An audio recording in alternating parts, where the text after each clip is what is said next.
Sr. Presidente, Senhoras e Srs. Deputados.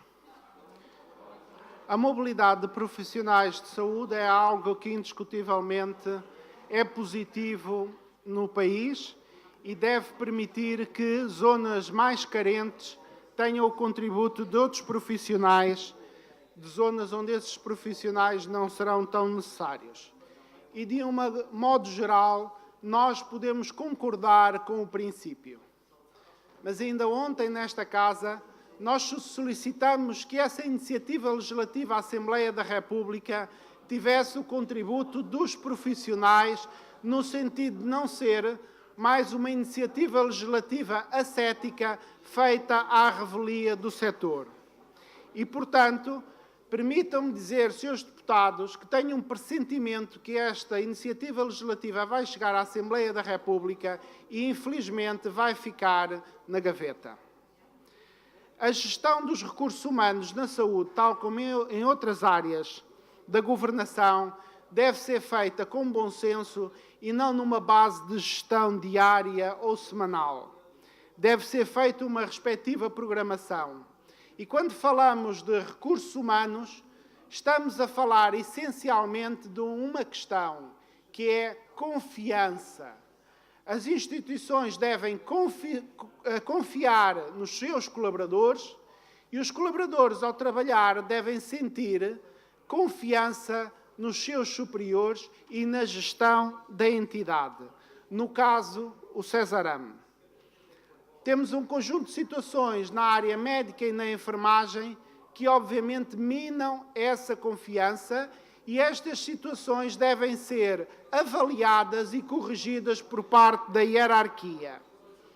No caso de enfermagem, para além dos problemas aqui levantados, como o déficit de enfermeiros especialistas nas várias áreas, deixem-me acrescentar duas outras.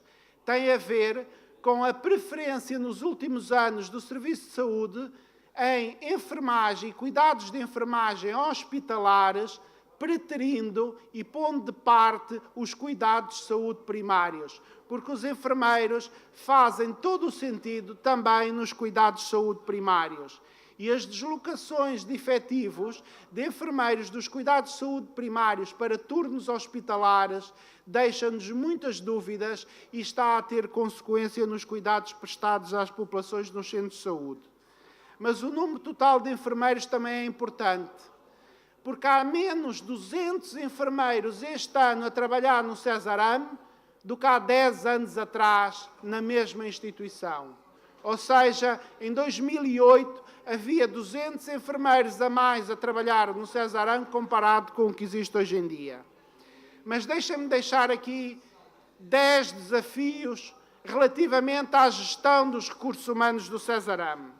Em primeiro lugar, que sejam revertidos os cortes efetuados pelo PAEF no tempo da gestão do Dr. Alberto João Jardim e do gestor Miguel Ferreira, nomeadamente no fim dos incentivos à fixação de médicos, porque a legislação aprovada ainda recentemente sobre fixação de médicos é discricionária, porque fica à decisão do poder político aqueles profissionais que têm e os que não têm subsídio. À revelia do seu mérito, à revelia do seu estatuto, à revelia do seu grau profissional e à revelia da produtividade. Não é assim que entendemos uma relação de confiança entre colaboradores e entidades.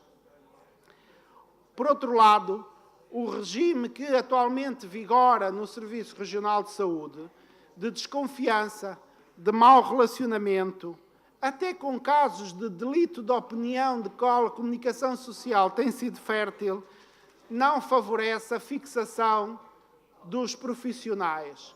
Porque se estamos a falar de um jovem médico que acaba o seu curso de medicina e pondera eventualmente vir trabalhar para a Madeira, esse jovem profissional deve sentir confiança, deve sentir mais-valia, deve sentir perspectiva de futuro exatamente nesse percurso profissional. E isso não tem acontecido. Mas há outros entraves que devem ser trabalhados, nomeadamente no exame de ingresso na especialidade. Porque hoje em dia o Governo da República, o atual Governo da República e o Ministério da Saúde têm sido pouco favoráveis à Madeira no que diz respeito à abertura de vagas de especialidade. Porque há especialidades especialmente carentes na região autónoma da Madeira, como seja a radiologia, como seja a anestesia, entre outras, na qual o Ministério da Saúde sistematicamente não abre o número de vagas necessárias. E deixo aqui um repto, até porque existem 3 partidos nesta Casa que apoiam o Governo da República, que deviam pressionar para que esta situação fosse resolvida, muito à semelhança do que, por exemplo, acontece com os Açores. Mas outros problemas subsistem, nomeadamente um conjunto de especialidades médicas que continuam a não ter idoneidade. Ou seja, os colégios que avaliam a qualidade da formação na Madeira e no resto do país consideram que o César-Ame não tem idoneidade para formar profissionais num conjunto variado de especialidades. E esta situação ainda não foi integralmente respondida. Mas falemos, obviamente, também da degradação dos serviços. Dizia-me um profissional do César-Ame ontem que ontem havia 19 doentes de traumatologia à espera de cirurgia urgente no hospital. 19 pessoas à espera de cirurgia urgente. Isto não faz sentido, nem certamente queremos que continue por muito mais tempo. Também foi anunciado que de todo o leque de medicação disponível no país, a região autónoma da Madeira não tem estoque em 37% desses princípios ativos. E de entre eles, existem medicamentos que não há substituto e outros ainda em que os medicamentos que o substituem têm efeitos laterais num conjunto de doentes. Mas então, o que dizer, por exemplo, do cancelamento das salas operatórias? Só esta semana, 8 salas operatórias foram canceladas por incapacidade, quer de material, quer de recursos humanos. Ou seja, já não basta termos um bloco operatório pequeno, temos esta semana 8 cirurgias que foram canceladas por incapacidade de gestão do Serviço Regional de Saúde. Perante isto tudo, o que é que o Partido Social Democrata faz hoje aqui?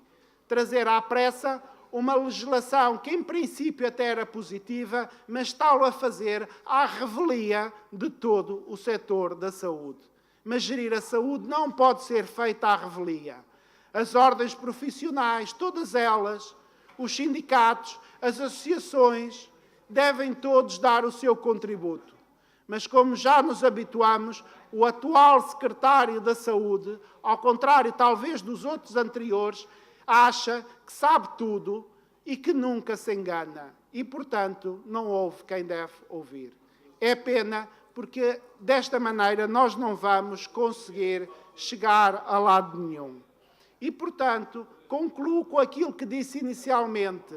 Esta legislação tem um bom princípio, mas creio que terá um mau presságio, porque os seus deputados do PSD continuam a pensar que a política pode ser feita sem paixão, sem inteligência e sem participação. Creio que assim não vamos lá. Obrigado.